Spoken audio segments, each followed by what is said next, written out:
ഒരു ദിവസം റസൂലുള്ളാഹി സ്വല്ലല്ലാഹു അലൈഹി വസല്ലം ഇങ്ങനെ കരഞ്ഞുകൊണ്ടിരിക്കുകയാണ്. ബിലാൽ റളിയല്ലാഹു അൻഹു പ്രഭാതം ഫജ്റിന്റെ ബാങ്ക് വിളിക്കാൻ വേണ്ടി വരുമ്പോൾ നബി സല്ലല്ലാഹു അലൈഹി വസല്ലം കരയുന്നത് കാണുന്നു.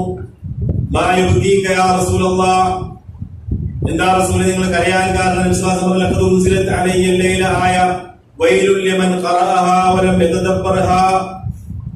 ബിലാലെ, ഇന്നെനിക്കൊരു ആയത്ത് അവതരിച്ചിരിക്കുന്നു, അത് ഓതിയിട്ട് ചിന്തിക്കാത്തവർക്ക് നാശം.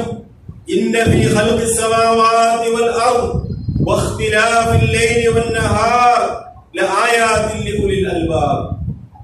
ആകാശഭൂമികളുടെ സൃഷ്ടിപ്പിലും രാപ്പകലുകൾ മാറി മാറി വരുന്നതിലും ബുദ്ധിമാന്മാർക്ക് ഒരുപാട് ദൃഷ്ടാന്തങ്ങളുണ്ട്. ആരാണ് ബുദ്ധിമാന്മാർ? അല്ലദീന യദ്കുറൂനല്ലാഹ ഖിയാമൻ വഖുഊദൻ വഅലാ ജുനൂബിഹിം. നിന്നും ഇരുന്നും കിടന്നുമൊക്കെ എല്ലാ ജീവിതത്തിന്റെ മേഖലകളിലും അല്ലാഹുവിനെ ഓർക്കുന്ന ആളുകൾ. മാത്രമല്ല വയതഫക്കറൂന ഫീ ഖൽഖിസ് സമാവാതി വൽ അർദ്, ആകാശഭൂമികളുടെ സൃഷ്ടിപ്പിനെ കുറിച്ച് അവർ ഉച്ചാലോചിക്കും. അശ്രദ്ധമായി അല്ലെങ്കിൽ അന്ധമായിട്ട് ജീവിച്ചു പോകല്ല. ചുറ്റുപാടിനെ കുറിച്ച് ആലോചിക്കുന്ന നല്ല പ്രസന്റ് മൈൻഡുള്ള, നല്ല ചിന്തയുള്ള, ഉറ്റാലോചനയുള്ള, തഫക്കുറുള്ള, തദബ്ബുറുള്ള ആളുകളാണ് മുഅ്മിനീങ്ങൾ. യതഫക്കറൂൻ ഫീ ഖൽഖിസ് സമാവാതി വൽ അർദ്, ആകാശഭൂമികളുടെ സൃഷ്ടിപ്പിനെ കുറിച്ച് അവർ ആലോചിക്കും. റബ്ബനാ മാ ഖലഖത ഹാദാ ബാതിലാ, അല്ലാഹുവേ ഇതിനെ വെറുതെ ഉണ്ടാക്കിയതല്ല.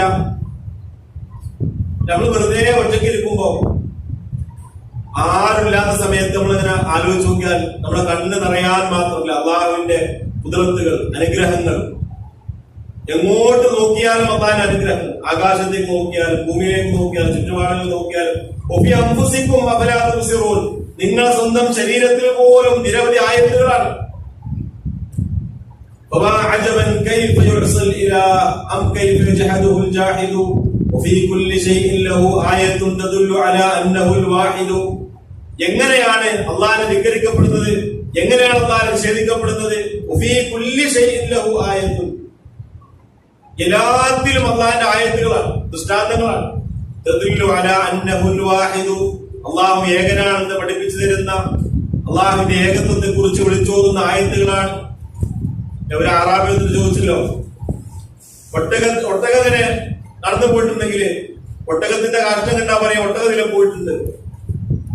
മരുഭൂമിയിൽ ഇങ്ങനെ കാൽപ്പാടുകൾ കണ്ടാ പറയും മനുഷ്യന്മാരിതിലെ പോയിട്ടുണ്ട്. വളരെ നിസാരമായ ലോജിക്ക് വെച്ചിട്ട് അദ്ദേഹം ചോദിക്കണം, ബേസിക് ലോജിക്കാണ്. അദ്ദേഹം ചോദിച്ചു, ഈ ആകാശവും ഭൂമിയും പർവ്വതങ്ങളും ചുറ്റുപാടുമുള്ള എല്ലാ ദൃഷ്ടാന്തങ്ങളും കണ്ടിട്ട് ഈ പ്രപഞ്ചത്തിന്റെ നാഥനെ കുറിച്ച് നിങ്ങൾക്ക് എന്തുകൊണ്ട് മനസ്സിലാക്കാൻ സാധിക്കുന്നില്ല? അവരെ മാത്രം നിങ്ങൾക്ക് എന്തുകൊണ്ട്